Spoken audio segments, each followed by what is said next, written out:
All right, I pushed the live button, so we should be live in just a second. Okay.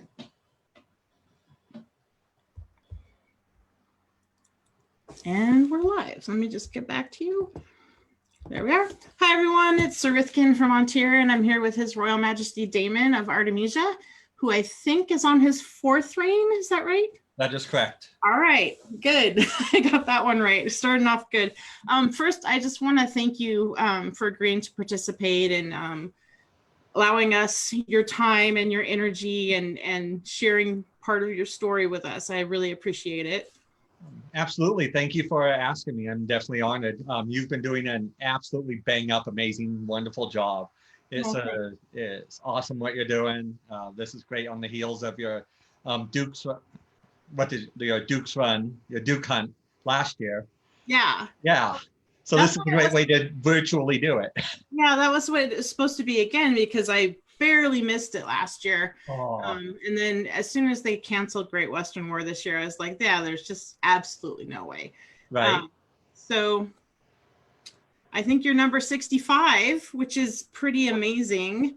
Yeah, that's awesome. Yeah. So I usually start these with your origin story. If you want to tell us like where and when and how you found the SCA, that would be great. I found it on an absolute fluke. I was living in Billings, Montana, where I still live now. I was 18 years old. I was living with my best friend and roommate, and we lived together and worked together. So we had seen way too much of each other. So another friend of his from high school moved to town, and we're over hanging out with him, and he's selling my roommate hard on the SCA. Like, this is great. You need to do this. You'll love this. And he looks over at me and it's like, oh, and you can come too. I was like, yeah, I can. Yeah, I can show up. I'm going to show up. And then I came out to fighter practice and watched a little bit. And my first quote unquote event was an after rebel house party at one of my good friends, Sir Giovanni now, who later became my squire after I got knighted. Oh, wow. So yeah, so it was an absolute, like, I mean, that's 20 plus years ago, 20 way too many years ago. So when you say you went to your first thing, was that like a fighter practice? Yeah, we've always been a smaller group. I mean, it's Billings, Montana. We have 120,000 people in the city. So back then when we were a shire, and yeah, just went to fighter practice and was like, oh, what's going on here? Let me check this out, and started a little bit in the rapier, and then found the heavy fighting and got sucked right in. And so been with ever since. Oh, go ahead. Oh, who helped you put your armor together? Oh, my first set of armor, Lordship Rorik, Ty, helped me negotiate a deal with Sir Danu, because Danu needed money to go to Australia. So he sold me a cheap suit of like a hand-me-down helmet. It was black and cone-shaped and had these really vertical striped bars on it. It's one of the most god-awful helmets you've ever seen. And he hooked me up enough to be safe and legal, and with some interesting Danu armor, which is an odd mix of a lot of plastic and some leather and whatever he could find at the time. So Billings, Montana is a very small group, and it's sort of geographically isolated, especially in the winter, right? Yes, absolutely. So who were your mentors? My first mentor was Sir Tirlock, who's my brother, my best friend, the person I actually stole his last name from, Tirlock McMillan. I pretty much told him, my name's going to be Daman McMillan.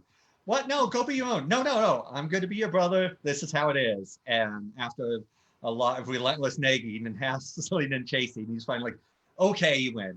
You can use it. He was my first one, and up here he was the big fish in the small pond.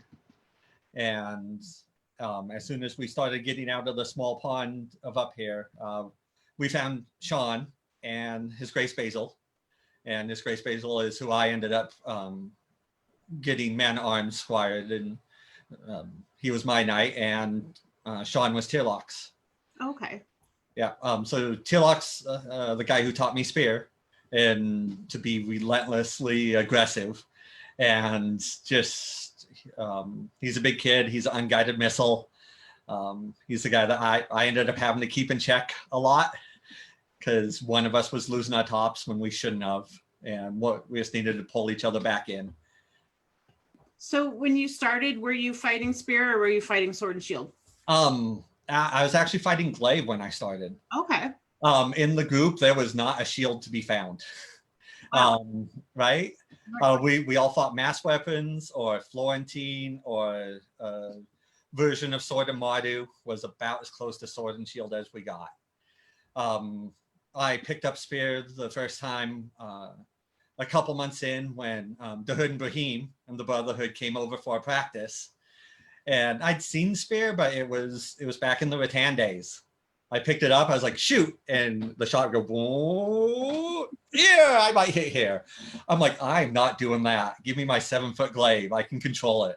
And they showed up a couple months in, like, look, here's fiberglass, laser guided spears. It's like, oh, I could use this. Okay. Nice.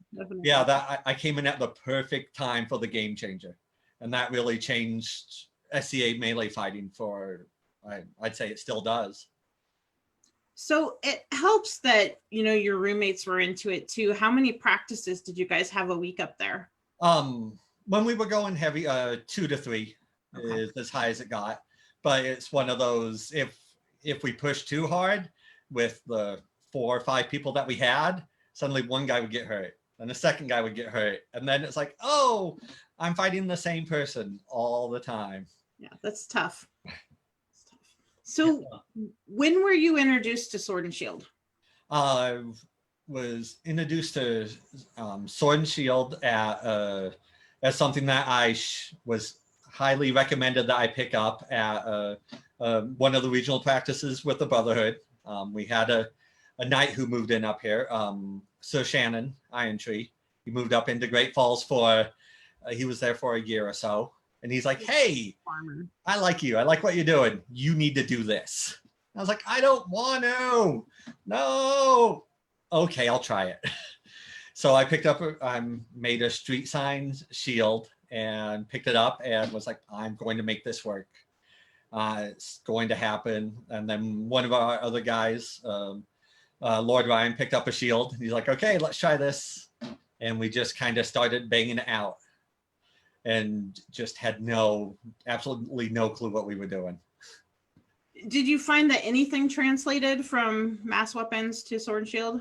I'd say a lot of it is just kind of mindset.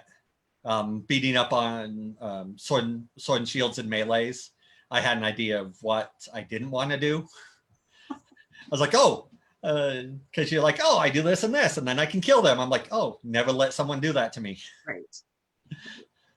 That's always something to do is to pick something up that gives you trouble, and then you see the other end of it and you can figure out what you're doing wrong against anything. Yeah, that's cool. So tell me about meeting Basil and getting squire to Basil. Meeting Basil is absolutely great. It was the first time I really chatted with Basil was during the second coronation of Artemisia. Once again, came in at just the right time. Was around for probably about a year, but isolated enough and made for me. I mean, Billings, Montana, Aidenvelt, Arizona. Yeah, I really didn't do anything with Aidenvelt. The first time that I had anything to do with them was at the first crown of Artemisia. It's like, oh, hey, we're leaving these guys to be our own people? Awesome, let's do it. So at the coronation, it was middle of winter, middle of January down in Idaho Falls, Idaho, Barony of 1,000 Eyes for John L's coronation, our second crown, and naturally our first unbelted king.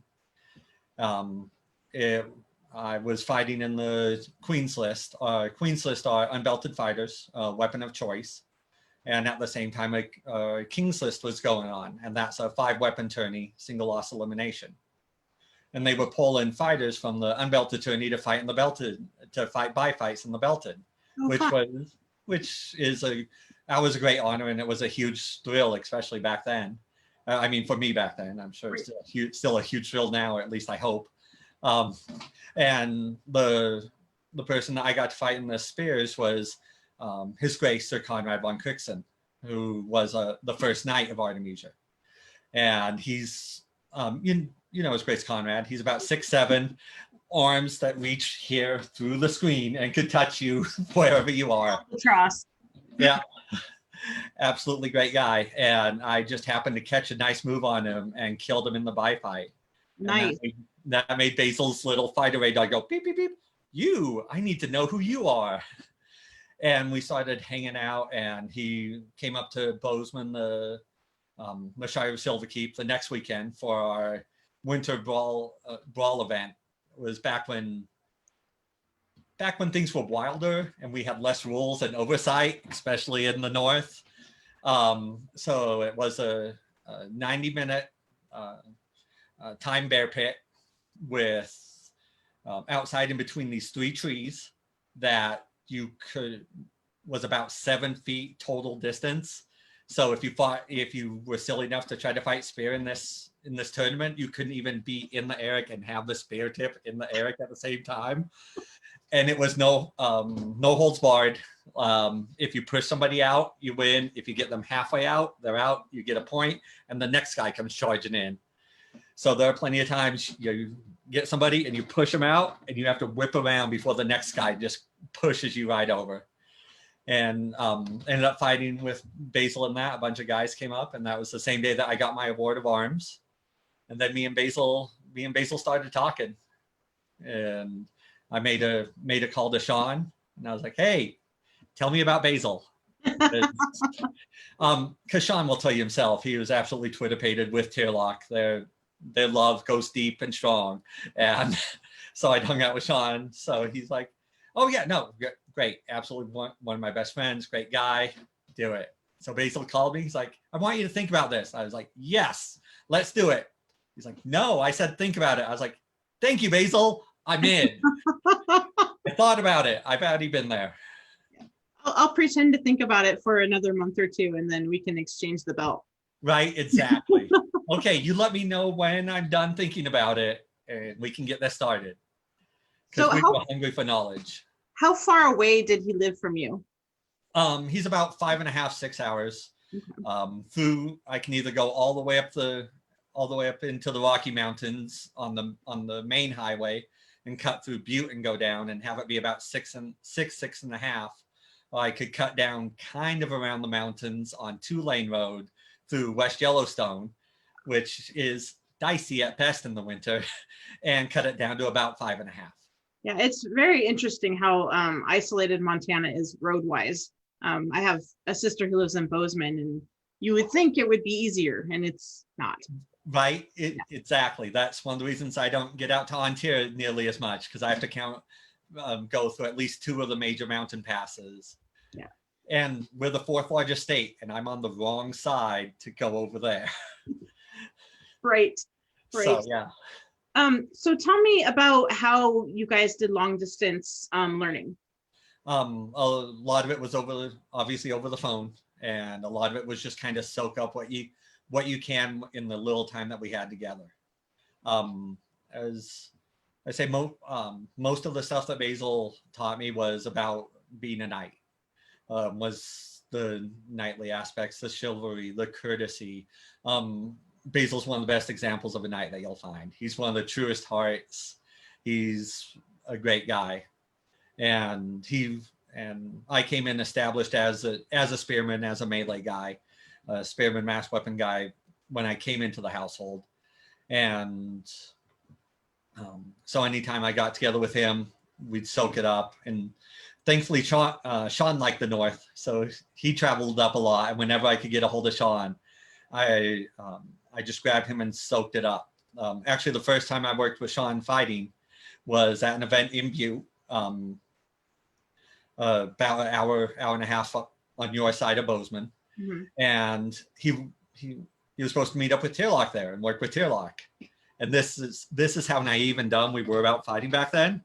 Tierlock's like, "Oh no, Damon, you go." he'll teach you whatever he's supposed to teach me, and you bring it back to me. This is what we thought. So I tell him that, and he just looks at me like I'm an alien with a second head growing out of my neck. Like, okay, sure, whatever, let's do it. Okay. We do the event, we go out to fighter practice, and I go out to fight Sean, and he's like, okay, you need to do this and this and this. Go work on those things, and then we'll talk. There's about 7 or 8 people at the beginning of the practice that turned into a ward practice that got bigger. I went and fought a couple other people, and I came out and got a second set with Sean. And he's like, oh, you already fixed those things. Yeah, you told me to. What? I'm 18, 19 years old. I'm like, what? Isn't this how it's done? He's like, oh, okay. Let me try this. Do this, this, and this. And we did that 4 or 5 times throughout the day. And he'd give me something, and I'd somehow manage to either improve it or make it work. No, sorry, computer's like, hey, you need to reset me or something. Remind me later. Okay. Like, do not go into a full restart. Have you always been good at adaptation like that? I have. That's definitely been one of my biggest strengths, and and it's something that I've used throughout my whole SCA career. I find that the way that I ended up at my fighting style and the way that I think about it is just kind of robbing everybody's style that I could find. I'm like, oh, that is super effective. Let me try doing that for 6 months and try to figure out the strengths and weaknesses of it. And now ideally, if things are going right on a good day, I'm able to ebb and flow between styles as it sees fit for the fight or the moment in the fight. Interesting. Do you come from an athletic background? Not really. Not really. I was in isolation where I grew up. I grew up outside of the main city, so I grew up more isolated. Right. So I had like 2 kids I could play with growing up, and it was like, oh, how do I relate with the other people? Sports. Let's go towards sports. I could talk with almost any other boy about sports. So we've tried to figure out how to play sports with a couple people and make our way up. I was definitely a late bloomer, and I'm also fairly clumsy when I'm not paying attention. So that was an interesting mix. So I've always played sports. I did karate growing up from like 2nd to 7th grade, made it up to a 3rd degree brown belt. And yeah, I've always enjoyed sports, and even now I try to steal anything I can from sports and try to incorporate it into what we do, because they are great professionals spending all this money on trying to figure out how the human body works and brain. So it's like, awesome. Anything I can take from that to try to make us better. Right. I'm all for it. Okay. So in Artemisia, were you fighting crown tourneys before you got knighted? Yes. Yeah, I fighting crown tourneys right out of the gate. I fought in our first crown tourney, went 2 and out to 2 of our barons. Nice. Actually, I'm going to divert off that for a second to that first crown tourney. So funny stories. So I get knocked out of crown, and I'm like, oh, I need to go fight somebody. And there's this tall, gangly guy hanging out who wasn't in crown tourney, and he's doing pickup fights. So I'm like, hey, want to fight? Okay. And he just wipes the floor with me. And I'm like, who are you? I mean, I'm not great, but I don't get smoked right out of the bat. And I spent all day just incrementally getting a little bit better. I finally got it up to about 85-15, where he was winning. I could get about 15% of him. Then at the end, he shuffles his tunic, and I see a white belt. I'm like, who is this guy? Yeah, it was Vic. Vikington, Avacol. Like, oh my God. Because he's like, hi, I'm Vic. I'm like, hi, I have no idea what that means. Okay. So after I figured out who he was, I felt way better about getting beat up all day. But yeah, crown tournaments was something that we just did. It's a proving ground. It's a place that you can go and test your skill. One of the best I ever actually did a crown tournament was when I was still a man at arms. I was Queen's Champion of Artemisia for Cassandra, Sean's first queen. And Sean was obviously king. And I went to the semifinals of Crown. And it came down to me and Basil and one of my squire brothers, the other Sir Conrad, because I had two Sir Conrad squire brothers, Sir Conrad von Zuberbuehler, and I don't believe I forgot his name off the top of my head. I feel so bad. He's a lovely knight from over in the barony of Arnhold, and was one of those, I was just fighting away, having a good day. We were still pretty early in our kingdom, so it was one of those, whoever was prince had the best chances at crown, because you just won a tournament like this, now you're trying again. And I remember, for whatever reason, I remember myself and Timur, who was also a punk ass man-at-arms squire at the time, we both happened to knock out Viscount Sir Gareth, who was the last prince of Artemisia. And it was like, oh my god, yay! So I'm just fighting along, like, oh, you're doing really good. Oh, thank you. Double loss elimination tournament. Had no idea where I was in the tournament. I was just happy to be there. And they're like, oh, you're in the semifinals. I'm like, oh, I don't need to be here. And thankfully I got my squire brother, Sir Conrad, and he knocked me out. And then he went on and lost to Basil. But it was like, oh, hey, this is awesome. Oh, no. I am not ready for this. I've reached the level of awesome I'm comfortable with. Yes, exactly. So somebody asks if you were the Queen's Champion or Flower of Chivalry in the Outlands. Oh, yes. Is that a story that you want to tell us? Yes, absolutely. Does somebody, is that a mysterious Mongol that might be asking something like that? Are you asking if it's Timur? Yeah. No, it's not Timur. Oh, it's not Timur. Okay. That's something that he would like to throw me under. So I was Queen's Champion twice, oddly enough, because fighting has never been one of my problems. It's kind of been everything else. I've always been really good at fighting. It's something that I put a lot of time and work into. I guess always isn't fair. At the beginning, I was a duck on a frozen pond trying to fight. I'm like, I don't get it. What is it? But if you put in time, you'll get better.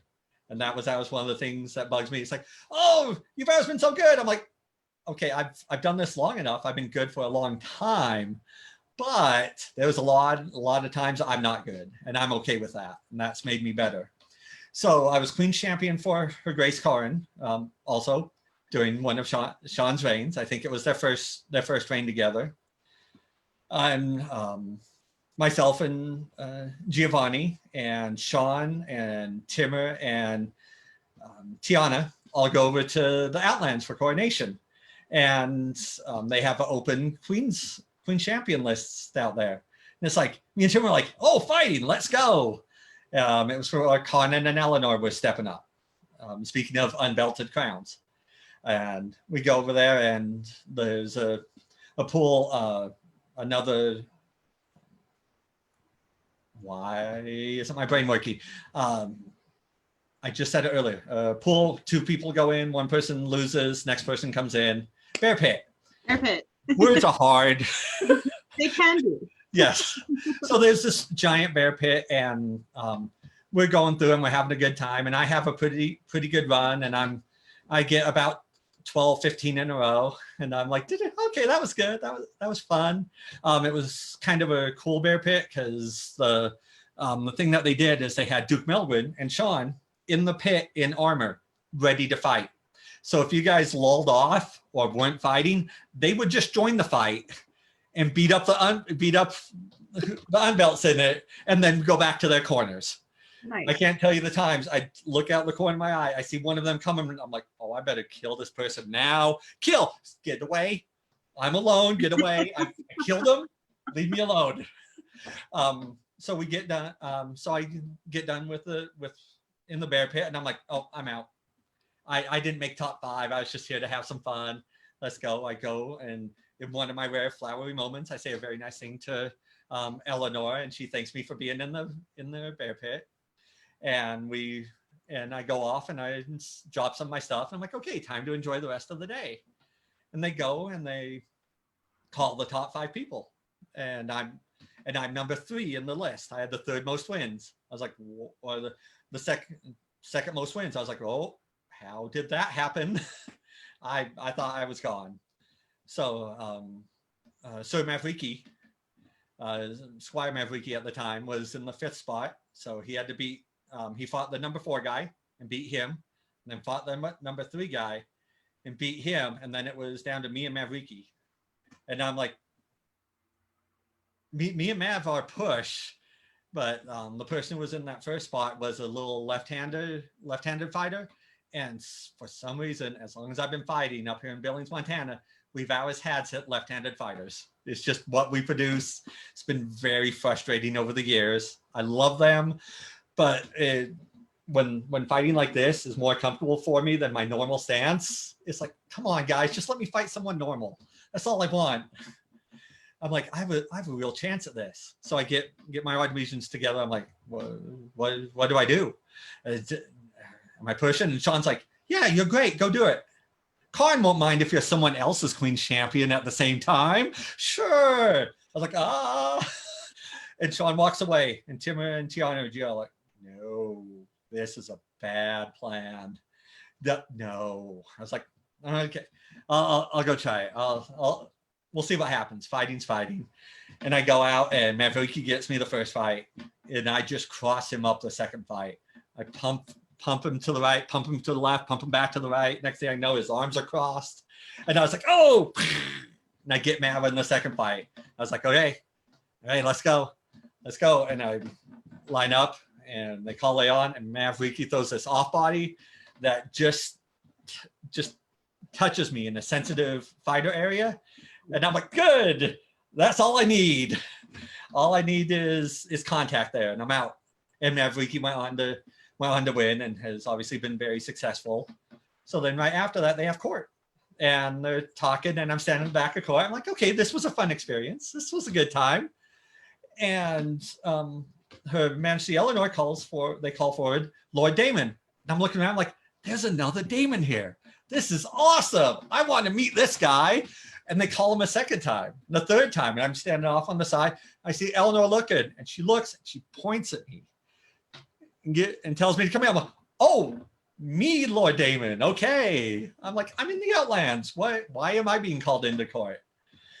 So she was gracious enough to name me the Flower of Chivalry for the Outlands. So I had this great bandolier thing going on where I had the Baldric of Artemisia and the Baldric of the Outlands going on. And Eleanor definitely had fun with that, fun teasing me throughout her reign. And so did Karn. I see Karn, and Karn's like, I hear you were almost someone else's Queen's champion. I'm like, oh, Karn, no. Did you tell her that Sean said it was okay? Yeah, Sean said. Yeah, that gets nowhere with Karn. She knows we're all supposed to know better. That's a good story. I love that because it turned out probably the best it could have, right? Like, oh, absolutely. How many obligations, but you got this cool thing, and you had a great day fighting, and yeah. And Eleanor is still one of my favorite people. We still talk every so often on Facebook, and she's trying to talk me into coming out to Ontario Westward one of these years, and I'm like, it's definitely on my list. Definitely come. It's a nice little war, right? Yeah, it's very relaxed. So tell me about the Brotherhood's regional practices, because that seems like a really great thing for a geographically isolated area. Oh, it was absolutely wonderful because we could get a bunch of people together, and as long as we had at least 10 people or more, we could do a melee practice. And it was a great goal. It gave people something to do, someplace to go, someplace that we could do more than fight our 3 or 4 friends that we had locally without traveling 6 hours to fight other people, which we were happy to do it, but traveling 2 hours, 6 hours, I'd rather travel 2, especially back then. So yeah, that's how the Brotherhood became the fighting force that it was the regional practices.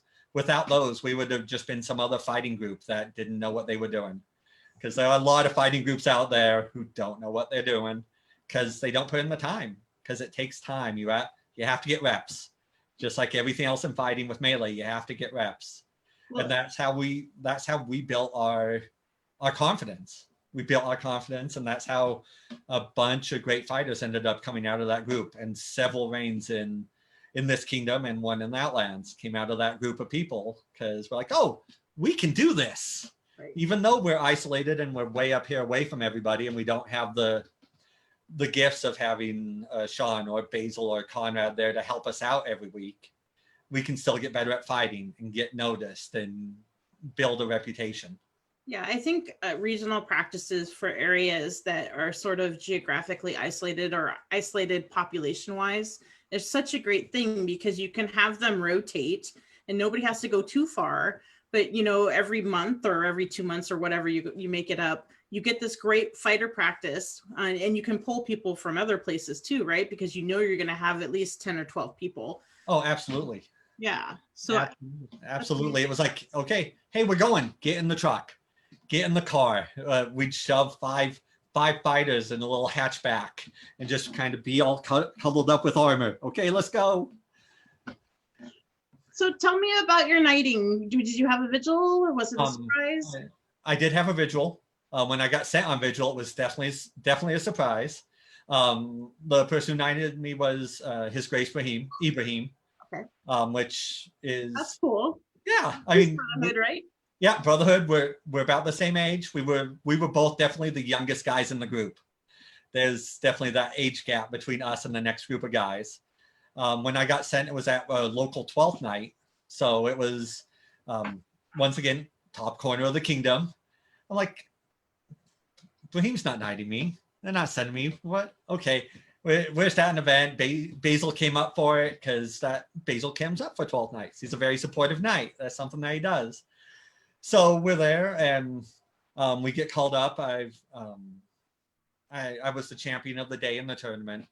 I had the most wins for anybody in the list that was not named His Majesty Ibrahim. Because funny enough, it was another rotating bear pit, because we like to fight, and that's how we get the most fights. Right.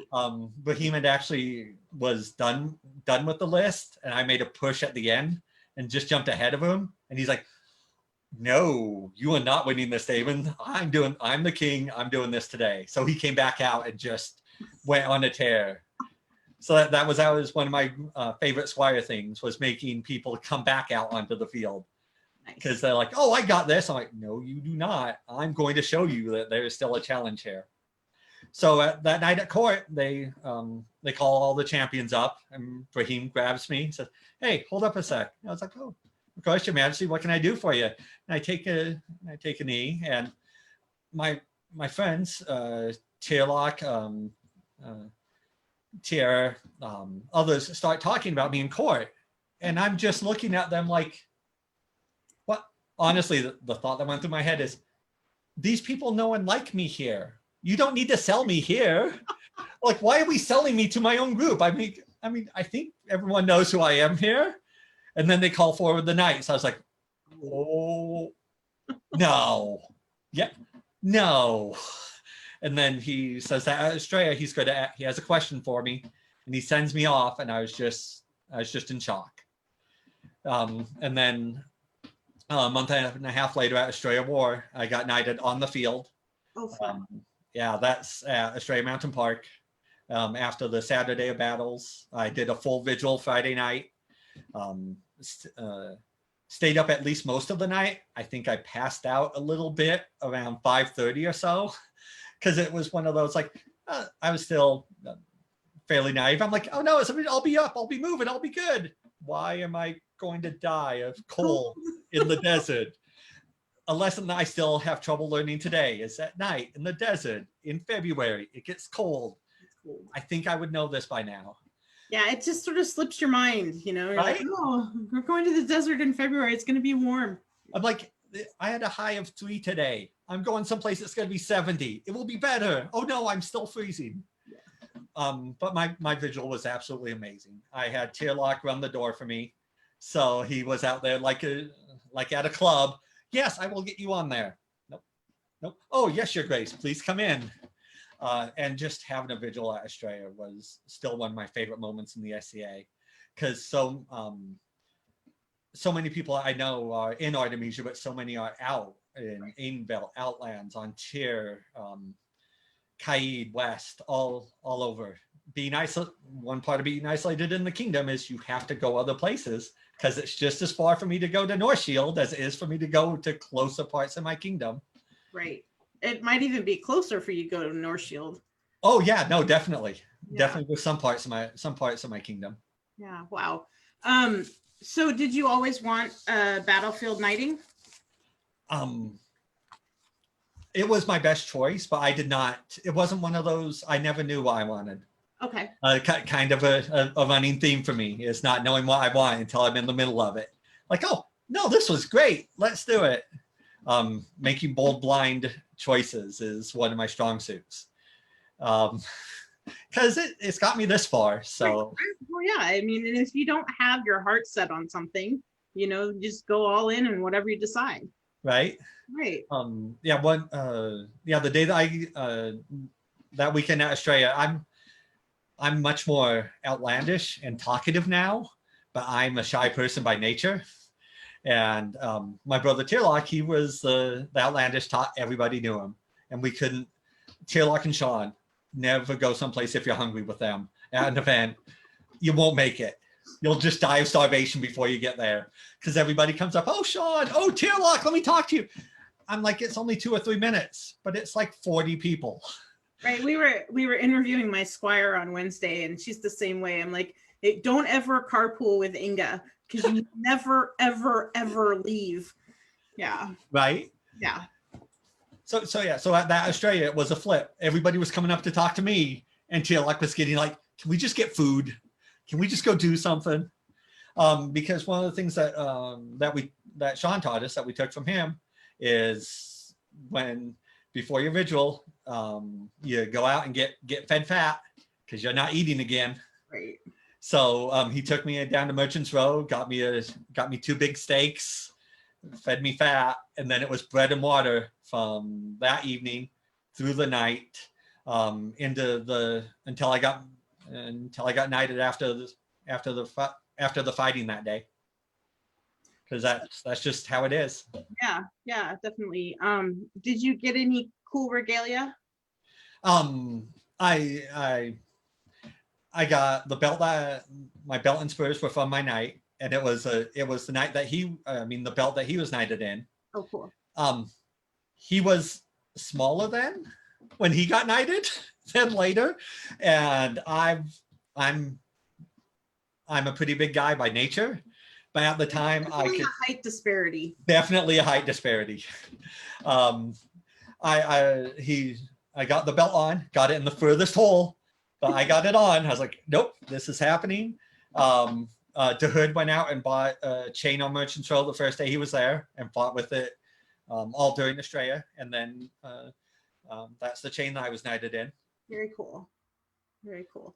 So it sounds to me like you've never really had a problem getting yourself into like tourney headspace. Is that true? No. Tell me about your journey to learning how to get yourself there. Yeah. Early on, headspace was super simple for me. It was like, I'm single-minded. I'm going out and fighting. The more that I progressed on, the more I ended up with headspace issues. Is because the more I put on title and showing respect to my peers and to knights and counts and barons and dukes, there was definitely a point that it tipped too far. Is that I was giving them the respect that they deserve just in the middle of a fight, right, which ended up costing me several fights and tournaments, because it was fights that I could have won, but I thought I lost before I started. And that was enough just to mess it up. I had to work pretty hard to shift through that one to get to where I could go, no, I'm going to do it. Even the first crown that we won, Her Majesty Veronique at the time was a bartender. So I stayed up late with her, and we stayed up late till she got home, packed up, drove up to Shelby, Montana, up near the Canadian border. Got there at like 6 a.m, hadn't slept. Took a cat nap in the car for like an hour. Woke up, I was like, oh, people are starting to show up. Okay, let's go. I'd managed to exhaust myself enough that I couldn't let my head issues get in there. I just kind of had to shut it down. I was like, focus. What? Fight. Move. If I don't focus on the fight, I'm going to get run over. And then after that, I use music a lot to help me get into my headspace. And I have fairly eclectic music tastes. There are crowns I've won with Mamma Mia going through my head. There are crowns I've won with heavy metal Tool or heavy metal rock going through my head. It just kind of depends on what happens to work that day. That's very cool. I think you bring up a super good point about deference and how that can mess up your headspace, because I think a lot of people have that same problem, or they think, they would make a great king too, and you sort of just defer and you're like, it doesn't really matter. And I think it's really cool that you've talked about how you had that, and then you figured out, at least by being tired, how to. Yeah, at least in the first one. I eventually did get there. The really my biggest challenge with that one ever was the third crown that I won, because it was me against Basil. I had to beat Basil twice in that tournament, once in like the third round and once to see who got to fight Greg in the finals. And I know Basil would be an amazing king, and I'd love to see him be king again. But it was one of those, nope, I'm sorry, this is my day. And I went out into the fight going, this is my day. It kills me to kill him, but that's what we do. We go out on the field, and the person with the best martial prowess on that day is how it's decided. Right, and we kill each other honorably, right? So that absolutely, it's not a bad thing to actually beat your friend. Oh yeah. So yeah, I think sometimes we forget about that, and we worry too much about hurting people's feelings and stuff. But. Hurting their feelings. The worst thing you can do is bring politics onto the field. Right. Because think, oh no, if I beat this person, then they'll be mad at me, and then I'll have to deal with this and this. It's just, no, we're all adults. We all can handle it, ideally. And most best of case us, scenario. Yeah, and most of us enjoy getting beaten when we get beaten really well, right? Oh yeah. So yeah, that's super cool. So tell me, what role? And I'm gonna pronounce Veronique. Veronique. Veronique. Yeah. What role does she play for you on tourney day? She was definitely my inspiration. I'd fought for other people before we were together, and they were absolutely wonderful. And I would have loved if I would have won those days. But once I had her, I was like, no, I'm going to make her queen.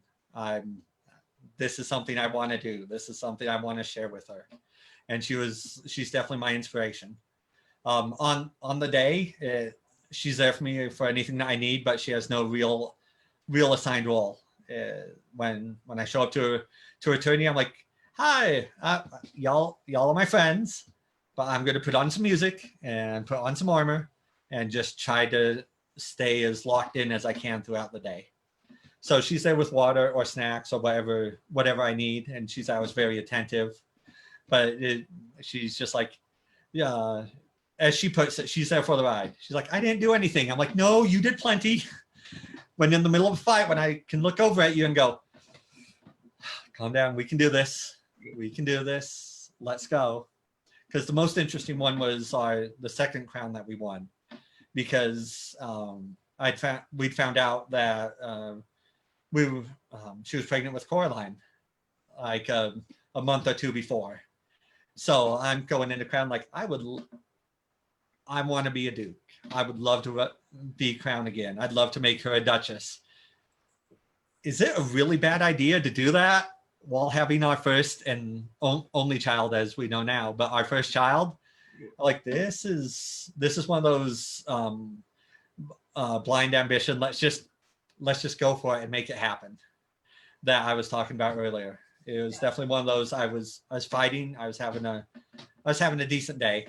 It was definitely not one of our more crown tournaments, but it was a crown, and I'm going through, and I get out of my pool, and I'm in the semifinals, and I win my semifinal fight against Yuri the Yuri the Yak Slapper. Thank you. And I'm in the finals, and Timur and Sage are on the throne, and it's me against Raven. And I go out there and I'm fighting, and I'm just not there. I'm going through the motions, and it's worked out for me throughout the day, but I'm just not there. And he kills me in the first fight. And I get up and I look at Veronique. I go back to my corner. And I turn around, and I just stare at the post for a minute.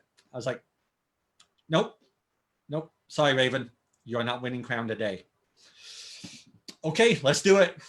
And I turned around, and I turned on the best fight that I had on that day, and I beat Raven the next two fights. But it was not until after that first loss in crown finals that I was like, nope, okay, let's do it. That was the first time that I was like, this is happening today, and we'll figure it all out later. So how did you do that for yourself? Did you just take a minute between bouts and sort of collect yourself?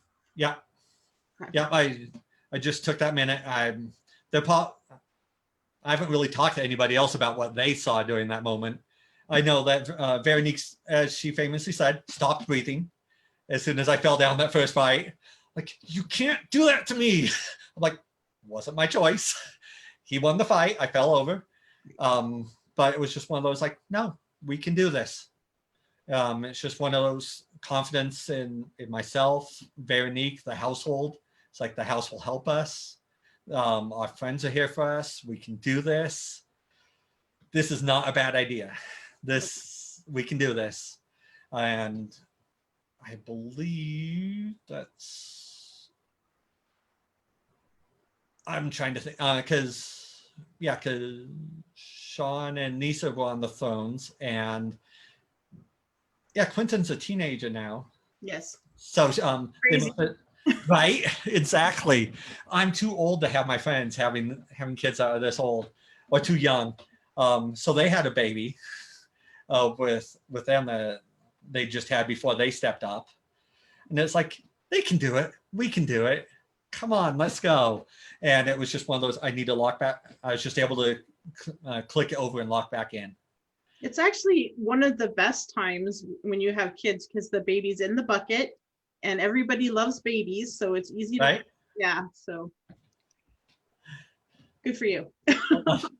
I tell you, we gave plenty of people heart attacks that year, because Coraline was born April 17th. And then in the middle of March, we traveled over to Boise, Idaho, 10 hours over mountain passes with a very pregnant wife.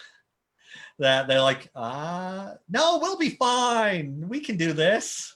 People were like, are we going to have heirs before we have heirs on the field? There's good healthcare everywhere. Right? I'm sure in the middle of nowhere, Idaho, Montana, we can find somebody. Yeah. That's funny. So tell me what your most favorite thing about reining is. The look, honestly, the greedy best thing is the look on someone's face when you recognize them for something that they don't expect to be receiving, or it's painfully obvious to everybody else that they should be getting an award or this recognition, and you can see it just wash over their face, just the absolute shock and awe. It's the best feeling. Reining is great. Everybody's hours wonderful to you. It's definitely turned into more of a Monday to Sunday job in the most recent reigns than like the first reign. The first reign, it was a weekend gig that we occasionally had some extra paperwork during the week. But now it's with the communication, with the Zooms, with everything else that's going on, with being able to host circles on Zoom. You can have a circle on a Wednesday night from your couch, as opposed to back then when it was like, okay, we're going to Uprising. What what day am I not seeing anyone outside of Piers Uprising? Okay, Thursday. We'll start with the Pelicans at 10, the Laurels at noon. We'll bring the Knights in around 3, and the Mods at 5. Oh, we got to get to court. Oh, we need a meeting with the Seneschals and a meeting with the financial committee. So at least it's spread out now. But it's being able to recognize people is really the best part. Were you already utilizing the social media tools for things like that before this reign? For a couple of the meetings we were, but that was about it. We do a couple some WebEx meetings or whatever the program would be at the time.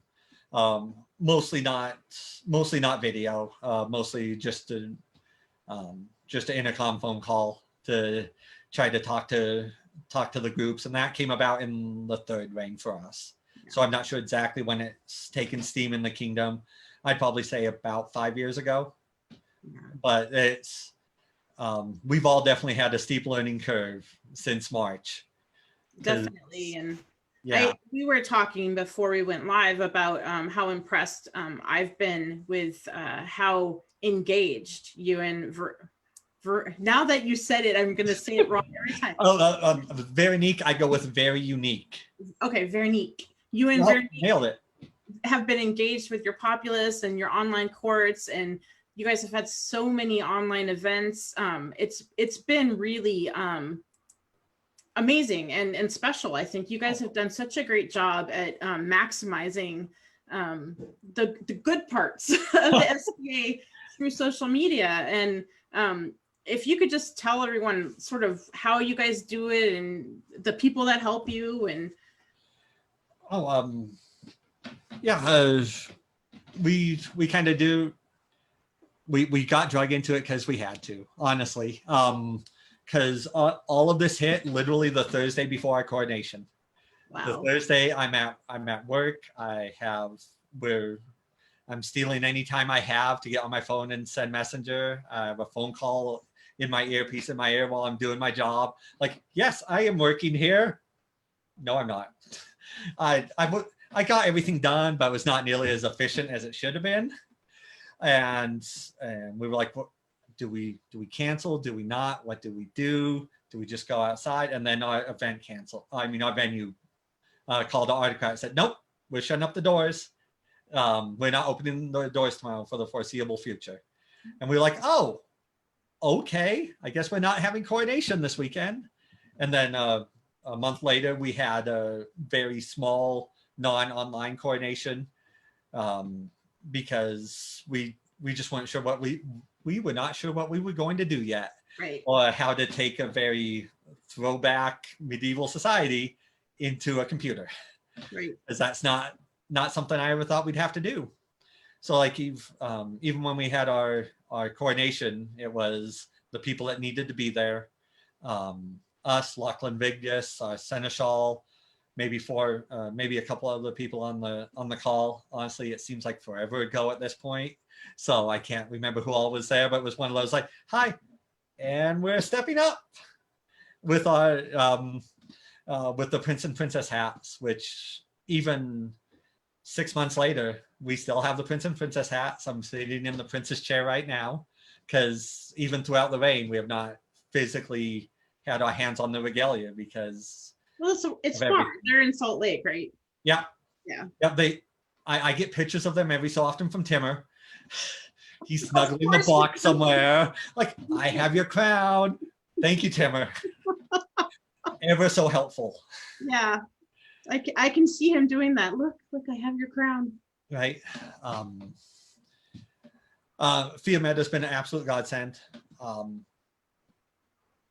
Facebook ate her name. I'm Shelly of Brad and Shelly over in Thousand Eyes. If you watch this, I'm sorry. I love you. You're absolutely amazing. Facebook ate it. I'll get it back. I promise. It's hard. Yeah, it was so much easier back before the Facebook times, because I saw someone's face. I had their SCA name. That's all I knew about them. Right. That was the only name that I know. Now, whenever the update comes along, here's their face and here's their real name, and my brain just associates it. It's hard. It's very difficult. But we've had our web ministers have been great. Our social media officer has been absolutely wonderful. And we actually just hosted our first dual Shire event with a group up in Great Falls, Montana, and down in southern Utah. Once again, words are hard. I'm sorry. I'm trying to get names, but I'm trying to stay on point. So two different parts of the kingdom that would never get to work together hosted one of our events. And it was awesome. And it's a different way for us to try to bring our kingdom together. And you guys have actually been giving awards in your online course, right? How does that work? That's something that we started fairly recently. And I mean, we just did we did our first online peerage here a couple weeks ago, and that thankfully all of that went off as well as it could. Yuri and Samaya, absolutely wonderful people. They stood in for us. So as we saw it, we saw her face and saw like the sword come out, and they put the medallion on her, and it was absolutely great. Excuse me. But yeah, they figured out how to separate and invite some people into the room. The funniest part is we caught so many people who are at work who take a break from work and they go out and they hop in their car and then they Zoom call us. Hi, I hear you wanted to speak to me. Yes, hello. You are now in medieval society in your car on your break. Oh, that's funny. We want to recognize you for this. And at least so we're able to catch people that we would never be able to catch at events, because that's sometimes rough at events because you're not at the same event as the person. And people have been absolutely wonderful about humoring us and hopping in on the calls and taking a break from whatever they're doing in their normal life when they're not even watching court or at the event to go, oh, nope, I'm right there. Let me hop on. I think it's been amazing. And obviously like having Fia is a huge boon because she has so much energy and creativity. And personality. Yeah, and personality. She does not lack her personality. Out of every pore. She really does. But it's been really great to see. And thank you. That's definitely one of the things that we were most nervous about. And like, will people think this is dumb? Will they not like it? Will people go, I don't want. I'll wait until we're back face to face. I just think you guys are making the best out of not ideal situation, and it's great. I think it's great. We really appreciate that. Thank you. We're definitely trying our best to do what we feel is best for the kingdom. Yeah. So let's look at your sword. Okay.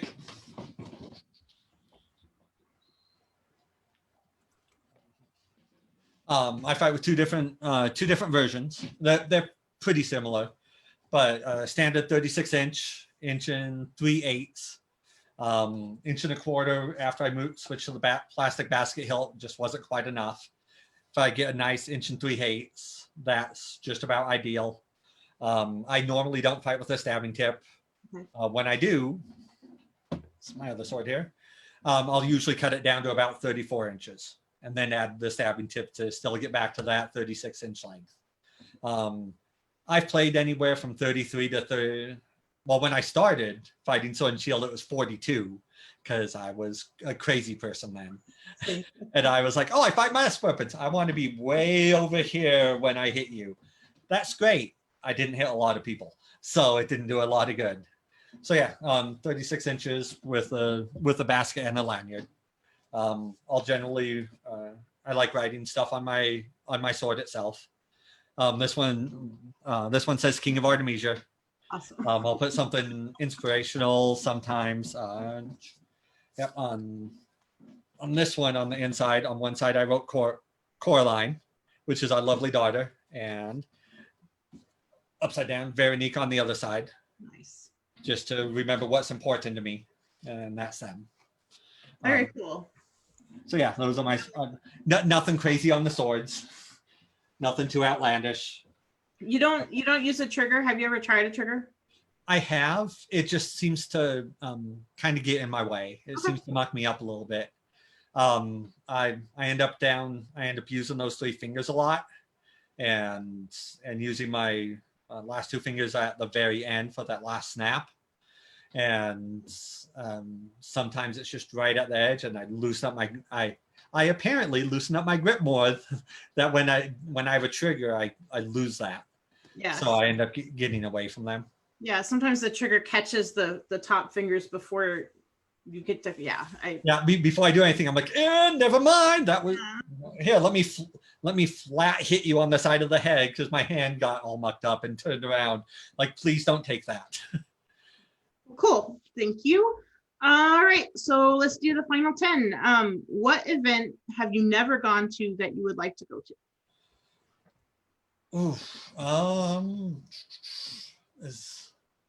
There's definitely plenty. There's Lily's War. That always sounds amazing. Obviously, Ontario West. I've actually never made a Great Western. Me either. Oh, okay. Those are all wars that I would like to attend and like to try to get to. Oh, can I show off one more thing before we yes, move on? Please. Because I brought it up here. Because my shield here. Oh, very pretty. Who painted that? Ladyship Remote. She's in our household. She did a great job. One of the things that I felt worst about because I haven't gotten to show it off this rain. Because I finally even just break it out because thankfully we are remote enough we can still have some local practices. So it's 36 by 22 standard heater shield at a slight angle. So I was like, nope, I'm going to fight with it. Going to fight with this beautiful thing at practice because by the time I get to use it, I'll be handing this off to someone else. So cool. If you could fight anyone in the world, who would it be? I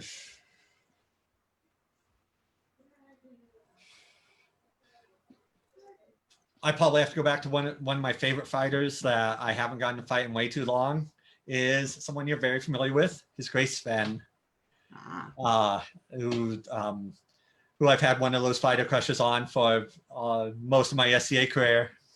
One of my favorite days is back when I was an unbelted fighter. He came over to see Sean at Uprising and hang out with Sean. And I'm in the middle of this unbelted tournament, which was our big tournament that wasn't Queen's Champion. And I see him and Sean put on the helmets and duck back behind some tents. I was like, this is way more interesting to me than a tournament that I've won before that I have a pretty good handle on. So I just went and picked up a chair, went around back behind the tents. I was like, if they kick me out, they kick me out. This is way more worth it to me. And grab my proverbial popcorn and just watch them fight and just try to soak in as much of it as I can. That when those two get together, it's just I think it's a piece of art. It's absolutely, it really is. It's fast and it's precise and it's dynamic. It's just it's hard to not watch it. Right. Even when you feel like maybe you should be fighting. Yeah. He was gracious enough. My first event after I got knighted was I went over to Spokane for a little event there, like 2 weeks after Australia. And all these guys are making fun of me for having this big shield and this little tiny sword. And they all have big shields and little shields and big swords, except for Sven, whose sword was about what I fight with and fighting with the shield. And we're fighting in the tournament. We get through to the finals and it's me and Sven. And he is by far a much superior fighter to me. And somehow that day I came out victorious. I was thankful to him for that, whether he meant to or not. This meant the world to me 16 years later. So it's just one of those like, yeah, I got Sven. But not in that. It was all internal. It's like, hey, keep it close. Don't get excited and fangirl too hard. Don't do it. Okay, I did it. Close and you remember it for 2 decades, right? Right. That's cool. That's really cool. Yeah, he's a great guy. I'm a fan, obviously. Well, yeah. So, all right. I have what's your favorite Pennsic story, but have you been to Pennsic? I've been to Pennsic twice. Okay, what's your favorite Pennsic story? Once with the Brotherhood, in the everybody hop in the cars, everybody scrunch up, and we rent a U-Haul that can go 55 miles an hour at its fastest, and we'll toss you in there with Rothgar for 12 hours at a time, going 55 in the U-Haul. where me and Roscoe wanted to kill each other by the end. And we also got to do Pennant our first reign, which was pretty awesome. I'd probably say my favorite Pendant story off the top of my head was the first time with the Brotherhood. It was before I'd won, I was knighted, but before I'd won crown. And they're all doing the Spartan thing. And they all got these helms and these shields and all this armor. Oh, Damon, here, we sewed together these 2 red rectangles for you. And here, tied a 3rd rectangle that you can put over your shoulder, and you're fighting with us. I was like, but I don't look like any of, okay, I get to fight in my own stuff. Sure, I'm a spearman, whatever. And he brought up a bunch of guys from California, and they were all fighting as the Spartans. And it was like, okay, we're having a good time. And these other guys, I'm barking out orders on the field, and they're just not listening to me for nothing. Like, we need to go this way, shift, turn. Brotherhood, they're there. And these other guys are doing their own thing. They just wouldn't listen to me for nothing. I was like, fine, what you do your thing. I'll take the people that will listen to me, and we'll be successful. And during pickup day, we go out and I'm fighting pickups with Timur and Michael, who you'll have here soon. Amazing guy. Oh my gosh, so amazing. Yeah, me and Timur and Michael all came up together. So me and Michael finaled in one of the unbelted tourneys uprising before. There's a great shot of us on the cover of the Idaho Falls Tribune with like me having this big obnoxious like hazard sticker on my shield right in the middle. Oh, it was awful. But I'm out there, I'm getting all the best pickups because I'm just picking up whatever Timur and Michael have, because Timur knows everybody and they're Prince and Crown. So great day of fighting, great day of pickups, and all these California guys, they come out in armor. I was like, oh yeah, I'm going to show you guys who I think I am. And they come out to the field and they turn and they go up the hill to the castle, and I was like, and I can see them from where we are, and they're taking pictures and doing all the photo op stuff. I was like, okay, they'll do that, then they'll come down and I'll get a piece and we'll fight and maybe they'll listen to me. And we can see them watching us. They know who we are and we know who they are, but they're all the way over there. And they come down, they march down almost to us and then turn and go right back into camp. And I'm like, this is where the fighting is. What are you guys doing? Apparently I had some good sets against some people that they knew, because after that, they listened to everything that I said. I was like, turn here. Yes, Damon, go. I was like, oh, good. You know who I think I am. Awesome. Let's do it. Maybe you and Timur and Michael scared them. Right. It's definitely possible, especially Michael. Well, Michael is one of the best fighters we've had in the society. And he has like this memory of fights that is unbelievable. Like, yeah. I've never met somebody who can remember fights from 20 years ago that he wasn't a part of, like he just watched. Right. Anyway. Absolutely. I always felt like I was one of the best counters to Michael, because I would change my fight and just give him something completely different every time I fought him. And he's a couple inches taller than me, but I would stand as toe to toe to him as I could. And I felt like I could at least hold my own. Yeah. But he definitely became a better fighter than I was. Well, he has, I'm talking to him soon, but he's got such a martial arts background. I mean, really, yeah, tremendous. Okay. We sort of already talked about this, but who are your favorite people to watch fight? Sean and Sven are definitely some of my favorites. I really enjoy watching Conrad von Krixen fight, because he's just smooth. I mean, we could go off on Sean and Sven, but I'm sure other people have, and the people will. So I'll shift it to Conrad. His movements are just so big and smooth, and there's no wasted movement. Everything has a purpose. And I fought him last fall for the first time in a while. And when some of his shots were just coming in, my inside my head was just screaming, "No! Block it!" It's like full red alert. All my alarms were going off, and that doesn't happen to me very often anymore. So it's like, where's my block? I can't reach far enough. He's still hitting me. So that's one that I really enjoy, just fighting just on the pure smoothness of it. My brother Tierlock, he's just reigns absolute chaos. So I really enjoy watching him. Do you have a hero in the SCA? And if so, who is it? Oh, yeah, it comes down to a bunch of the people that we've talked about: Basil, Sean, Sven, Conrad, Timmer, but don't tell him that. Right, earmuffs, Timmer. Yeah, I've Michael. I've been graced enough to come across so many amazing people in the SCA through all my time. It's really the chosen family that I never thought that I'd have, because I don't know what or who I'd be without the SCA, because I was an 18-year-old punk kid when I found it, and some people would say I'm still a punk kid now at 43, but did you? Yeah, they'd mostly be Timmer, but yeah. Timmer. Well, Timmer's a punk kid too, so. Oh, exactly. Timmer has helped me so many times by being a guide of what not to do in my life. Ooh, Timmer did that. That turned out really bad. I'm not doing that. Yeah, thank you, Timmer. It's been a really great learning experience watching fuck up, right?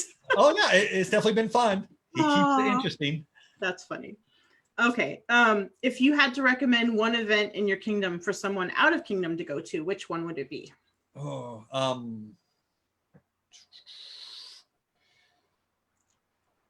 right now I know what it is. I'd say Melee Madness would be the one that would edge out Whipping Winds. Whipping Winds is super fun, and it's us and Avacall, and a bunch of them come down, and we have a great time. But Melee Madness is up on this mountain with this amphitheater that's like a castle. Oh, cool. Built into it, so you actually get to fight in corridors made of brick and stone, and it's a great way to transport yourself into the time period, even when you're not feeling it. Because we're all great at just shutting out the outside world, but sometimes when you're fighting next to a 2017 Ford Explorer, it's tough to get in that good medieval mindset. It always is really cool to have good scenery and good ambiance, and not blue tarps for water and bells for mountains. Which actually ties me into one of the things that I recommend most to fighters is being able to take that. I always think of a bubble around me and being able to make that as small or as big as you need.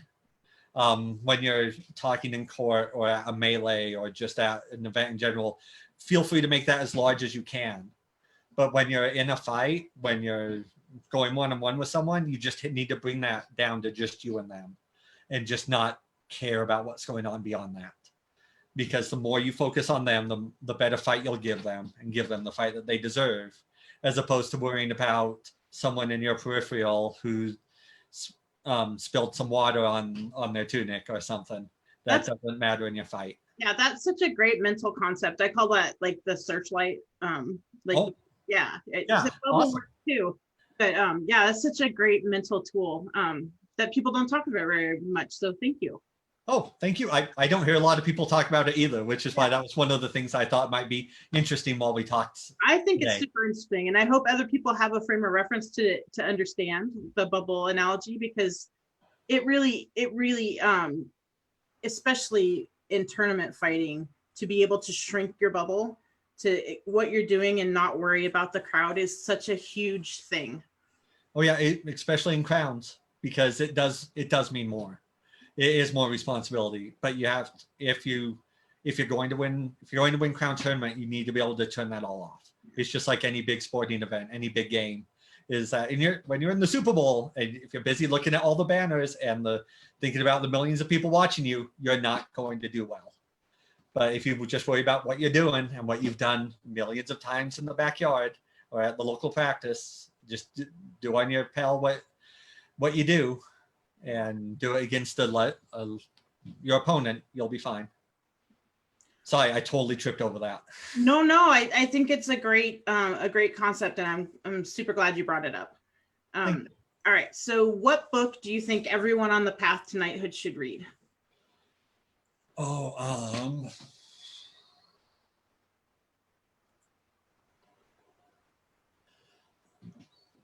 I'd probably say one of the books that gave that I was able to somehow draw the most out of just as a fighter, as getting to that fighting level in knighthood, was the Book of Five Rings by Miyamoto Masashi.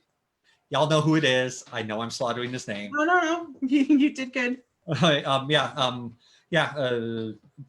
Present weakness where there's strength. Attack strength with your strength. Show strength where your weakness is. All of that just kind of wrapped up into one. That was one of the books that really helped unlock that for me. Yeah, that I actually have that book on CD, and I just leave it in my car. Oh, and I listen to it when I commute. Oh, that's a great idea. Yeah, and I always get something different out of it. So I love that one. It's a good one. It's definitely one of those. I probably have 4 or 5 different translations that I've bought throughout the years, because it seems like everything ends up being a little bit different, or maybe I just perceive it differently, but it makes me feel better and like I'm getting something more out of it. So at least that makes it worth it. Yeah. If you could change one thing about the SCA, what would it be?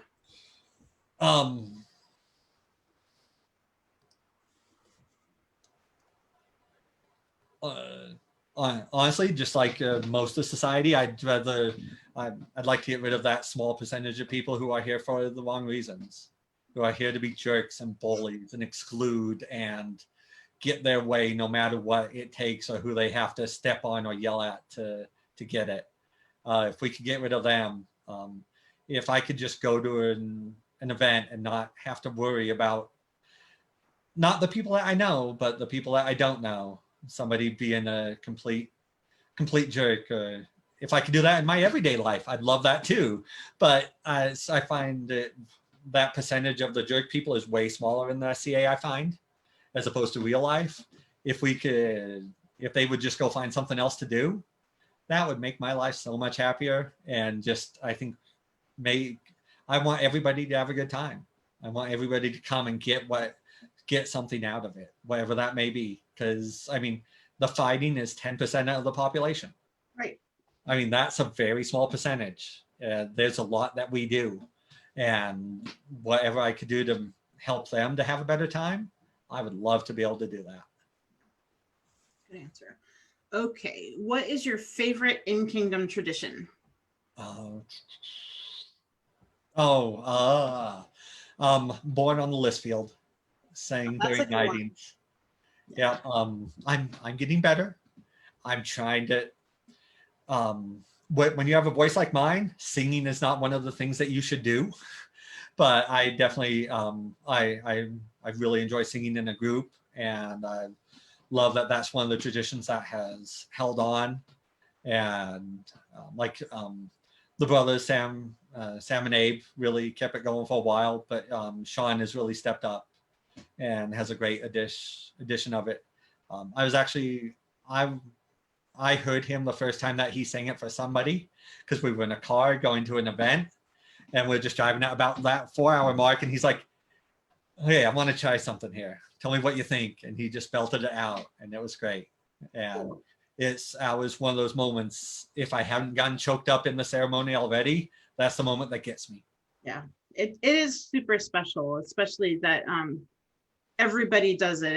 And I think it really doesn't matter if you have a singing voice or not. It's really just that all of the order is singing to their new, I'm going to say companion, but brother, sister, whatever. Right. The newest member. Yeah, member. That word's hard. Exactly. It's my fault. I'm totally rubbing off on you on it. I'll take the blame for that one, or for any of them. All right, last question. What do you think is the most important trait to becoming a successful fighter? As silly as it sounds, loving fighting. Loving fighting is the most important thing. You have to love it when you're doing pel work. You have to love it when you're out there fighting. You have to love it when you're limping on a Wednesday afternoon from your leg getting blown up on a Sunday. You don't have to love it all the time, but you have to love it in some of those moments, because I know those are the moments that I push through. Like that, I'm limping. I'm like, why do I do this? Oh yeah, because I love what I do and I love the people that I do it with. So, and this is just one of the things. So yeah, loving the fighting. Anything else can be taught. If you love it enough, you can get there. Okay, that may be a little bit of a broad, outlandish statement. If you love it enough, you should at least have the capability of getting there. Well, if you're able to put in enough time. I don't mean to belittle anyone who hasn't gotten there or take away from their sense of love, but that's the toughest thing. I think if you love it, it doesn't matter if you get there. Yes. Because the journey is the passion, right? Yes. But I think you're right. I mean, if you love it enough and you're dedicated enough, I think you have to add that in too, because you can love something and not persevere because you haven't dedicated enough time to it. Yes. Timmer was one of the people who helped me the most with that when we were trying to get knighted. Because whenever we'd meet up, we'd talk like, okay, who's doing good down here? I'll tell you who's doing good up there. And it was like sports fighter rankings until one day he's like, it doesn't matter, man. Are you getting better? Yeah. Well, then let's just enjoy it and let's just do it. I mean, it is fun to have a rivalry with somebody, but you also have to realize that, it is your journey. And if you love it, that's all that really matters. Yeah. I just love what we do. I just love fighting. I love trying to get better. Like I said before, like there was one year, one full 6 months of the summer that was just me against Sir Till, back when we were both squires, and he was a little left-handed fighter. And we'd go out and we'd fight every weekend. And he would beat me up every weekend, up one side of the field and down the other. And I was like, I'm going back. I'm going back to do it again. You have to love it to fight the same person and only that person over and over and over. Because that's tough. That's tough. Exactly. I mean, like, because that's the one thing that can be taught. I mean, you can't teach height, you can't teach weight, you can't teach reaction time. All of that is working to figure out what's best for that person. Well, so if they love it, it makes it that much easier. Yeah, definitely. Well, thank you so much for agreeing to participate. I really appreciated your insight and you being all open with us. And thank you so much. Thank you so much for including me. Like I say, I love what you're doing. I'm honored to be included in this group of people that you have talked to and will talk to. I very much appreciate it. Thank you. Yeah, thanks everyone for joining us. Tomorrow I'm going to talk to His Grace Xerxes from Callantyre, who I've never met, but I've heard great things about. It should be funny, I think. And so thank you everyone for joining us, and thank you, Your Majesty, and we'll see you tomorrow. Thank you. Bye-bye.